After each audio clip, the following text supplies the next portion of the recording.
El miedo es algo que forma parte de la vida. Todo ser humano tiene miedo. Eso es una realidad.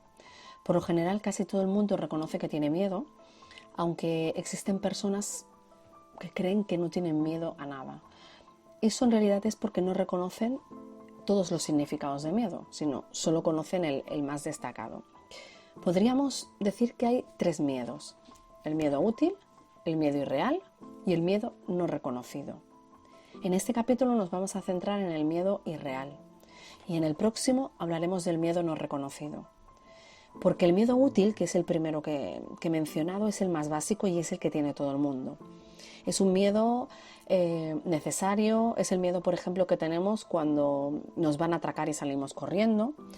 Es el miedo que utilizamos cuando, por ejemplo, no ponemos la mano en el fuego porque sabemos que nos quemamos. Digamos que es un miedo como de sentido común. ¿Qué son los miedos irreales?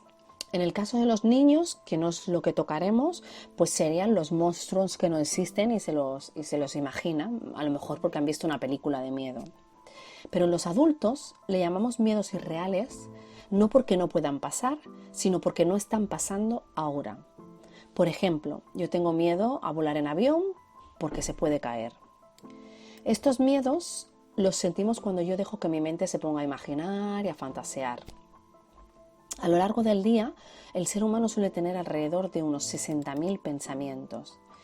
Y de estos 60.000 pensamientos, la mayoría, casi el 80%, son pensamientos negativos.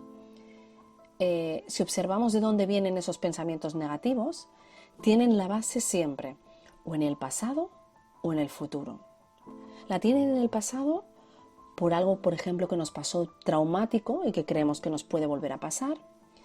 O la tienen en el pasado porque todos en nuestra memoria tenemos creencias aprendidas.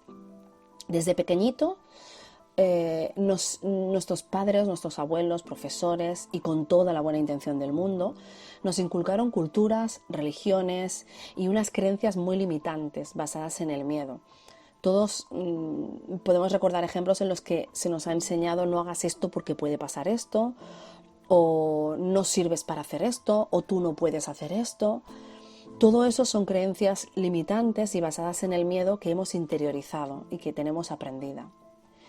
Y por otro lado, hemos dicho que estos pensamientos negativos pueden estar basados en el futuro, porque imaginamos y nos preocupamos por algo que creemos que nos puede pasar, sin saberlo al 100%, pero creemos que nos puede pasar. Y como la propia palabra dice, nos ocupamos de algo antes de que pase. ¿Cómo podemos afrontar estos miedos? Primero vamos a identificar de dónde viene. Si viene del pasado, por una creencia aprendida, la parte buena es que, como igual que lo hemos aprendido, lo podemos desaprender. Aquí lo que tenemos que hacer es focalizarnos en qué nos limita, qué aprendimos y hemos creído que es así y hemos descubierto después que no era real. Por ejemplo, para entenderlo, nos han podido decir que desde pequeños siempre hemos sido muy débiles físicamente y ahora a lo mejor hemos empezado a darnos cuenta que no es así.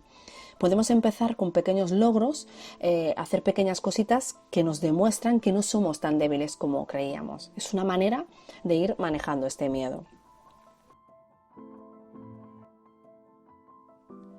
Si el miedo es del futuro, lo primero que tenemos que tener en cuenta es que es normal sentir miedo o respeto ante la incertidumbre de no saber qué va a pasar.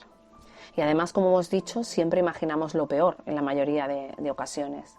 Este miedo al futuro podemos gestionarlo de dos maneras. Una sería centrándonos en el presente. Sea lo que sea que nos asuste, en este preciso instante no está pasando. Si yo tengo miedo a que a mis hijos les pueda pasar algo, ahora mismo mis hijos a lo mejor están en casa jugando, pasándoselo bien y no les pasa absolutamente nada. Si yo tengo miedo a morir, ahora mismo, en este preciso instante, yo estoy respirando, comiendo, hablando. Si yo tengo miedo a quedarme sin hogar o sin casa, porque tengo una amenaza muy fuerte, ahora mismo, en este preciso instante, aún no hay ninguna sentencia. Todavía tengo mi casa. Ser capaces de centrarnos en este preciso instante es tremendamente difícil, pero es algo que nos hace tomar conciencia de que en este preciso momento no está pasando. La segunda manera que tenemos de gestionar este miedo es transformando la mayoría de pensamientos negativos que tenemos en positivos. Pero esto no lo vamos a hacer forzándonos, es decir, no vamos a pensar que todo va a ir bien, que no va a pasar nada, que todo está bien, porque a veces decimos todas estas frases, porque la teoría la hemos aprendido muy bien, pero no las sentimos y es como si no hiciéramos nada. Para que realmente vibremos en esa energía positiva, para que realmente interioricemos esas creencias positivas, podemos utilizar visualizaciones. O podemos cerrar los ojos y conectar con nuestro espíritu, con nuestras creencias, con el universo, con lo que creamos. Un ejemplo muy utilizado en las visualizaciones es el del limón. Cerramos los ojos, si probáis a hacerlo mientras me escucháis, os daréis cuenta de que tenéis una respuesta fisiológica en vuestro organismo. Cerramos los ojos, nos imaginamos que tenemos un limón amarillo, cogemos un cuchillo y lo partimos por la mitad, vemos las dos mitades y entonces nos acercamos una de las mitades a la boca, olemos el limón y después chupamos el limón. Si nos concentramos realmente en esa acción, si realmente estamos viendo esa mitad del limón y estamos sintiendo cómo entra el limón en nuestra boca, lo más seguro es que empecemos a salivar. Esto mismo que hemos conseguido con esa visualización es lo que podemos conseguir si empezamos a proyectar esas visualizaciones en positivo de todas las cosas negativas que nos dan miedo. Pongamos el ejemplo que hemos estado utilizando todo el rato, me quedo sin trabajo. Yo me visualizo en mi lugar de trabajo o en el trabajo que me gustaría estar, me visualizo sonriendo, alegre, sin estrés, disfrutando del trabajo que estoy haciendo, con buen compañerismo. Como mínimo, toda esa visualización me va a llevar a disipar los nudos que tengo en el estómago. Durante esos segundos, aunque sean poquitos, me va a hacer sentir bien, me va a hacer sentir bienestar. Y eso ya son herramientas que o me pueden alejar los miedos del todo, o como mínimo, si los voy trabajando, me van a dar calma y van a hacer que se hagan más pequeñitos. A veces estos miedos son paralizantes, son miedos muy grandes que realmente nos impiden hacer una vida normal. En estos momentos tenemos primero que darnos cuenta que nosotros no somos ese miedo que sentimos. Es decir, yo puedo perder mi casa, perder mi trabajo, pero yo sigo siendo yo no soy esa casa, yo no soy ese trabajo. Eso es lo primero, no identificarnos con el miedo, porque cuando nos identificamos realmente le estamos dando poder y nosotros lo estamos perdiendo. Una vez hemos interiorizado y nos hemos dado cuenta de que no somos eso que sentimos, sino que somos mucho más, podemos hacer algo para enfrentar ese miedo. Y la manera que tenemos de enfrentarlo es sentirlo. No solo sentirlo, sino hacer aquello que nos da miedo, aún y sintiendo miedo. ¿Vale?